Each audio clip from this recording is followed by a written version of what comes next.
I saw Facebook repeatedly encounter conflicts between its own profits and our safety. Facebook consistently resolved these conflicts in favor of its own profits. The result has been more division, more harm, more lies, more threats, and more combat. In some cases, this dangerous online talk has led to actual violence that harms and even kills people.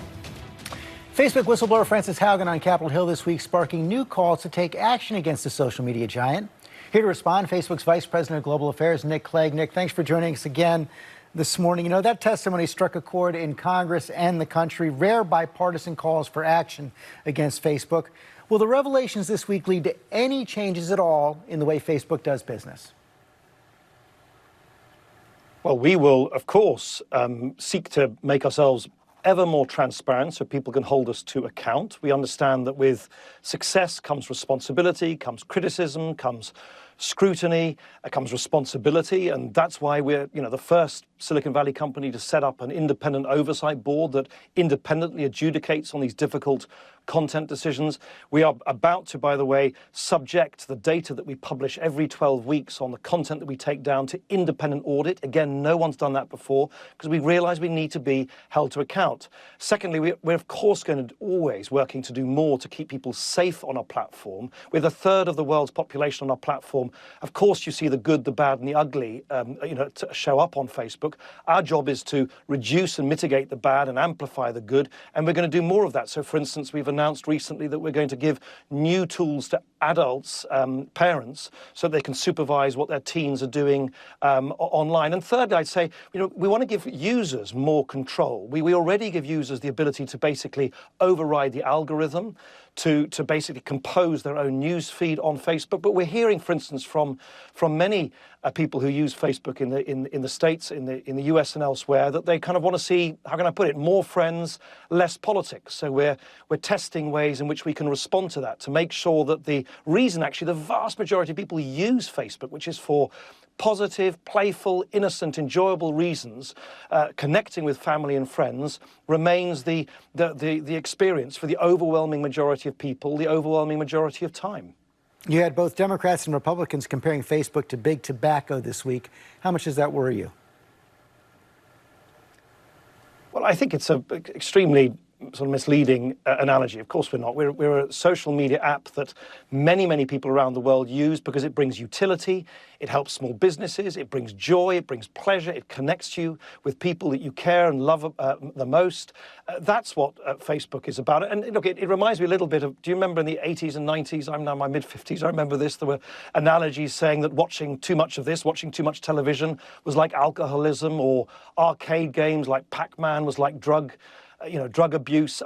I sometimes think you get this somewhat sort of overblown and somewhat simplistic analogies and caricatures. But I think if there's any silver lining to this week, is that maybe we can now move beyond the slogans, the sound bites, the simplistic caricatures, and actually look at solutions and, yes, and of course regulation. There are certain things that only lawmakers can do. Only lawmakers can amend Section 230. Only lawmakers can introduce federal privacy legislation. Only lawmakers can introduce laws to protect our elections and so on. And that's not a substitute for the responsibility that Facebook has got, as we do, to continue to invest, as we do on a huge scale. I mean, we invested $13 billion in recent years in how to keep people safe and to sort of safeguard the integrity of our platform. To put that in context, that's more than the total revenue of Twitter over the last 4 years. So we will continue to do that. But in the end, we can't make all of these decisions and provide all of these societal solutions on our own.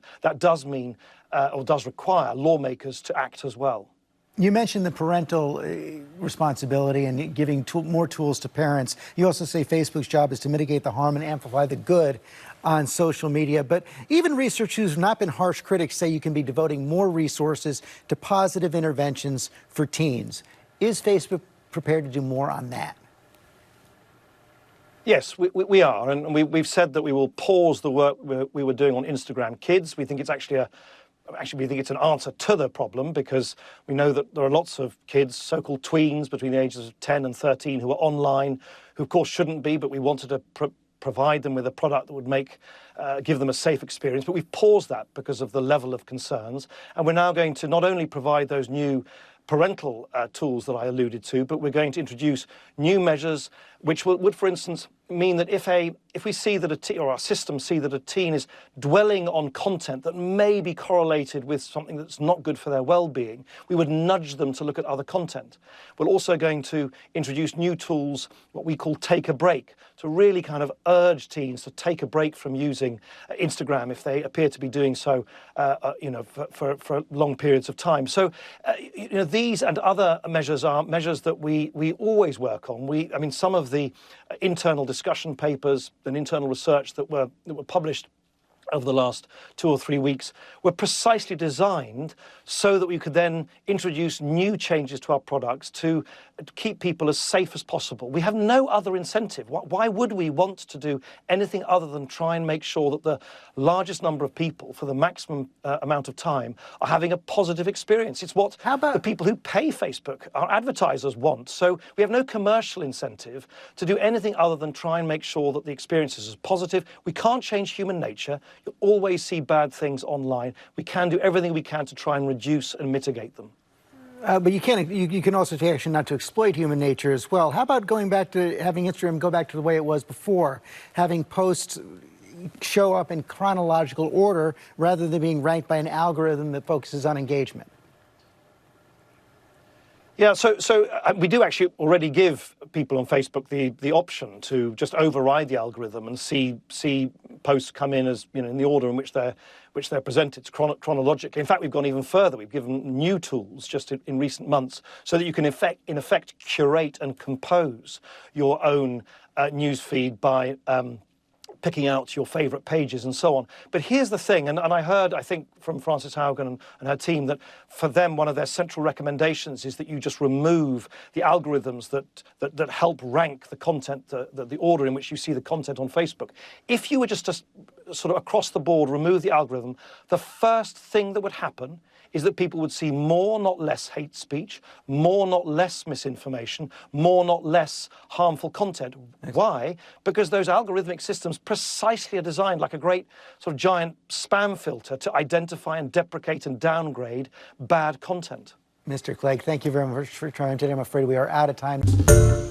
Hi, everyone. George Stephanopoulos here. Thanks for checking out the ABC News YouTube channel. If you'd like to get more videos, show highlights, and watch live event coverage, click on the right over here to subscribe to our channel. And don't forget to download the ABC News app for breaking news alerts. Thanks for watching.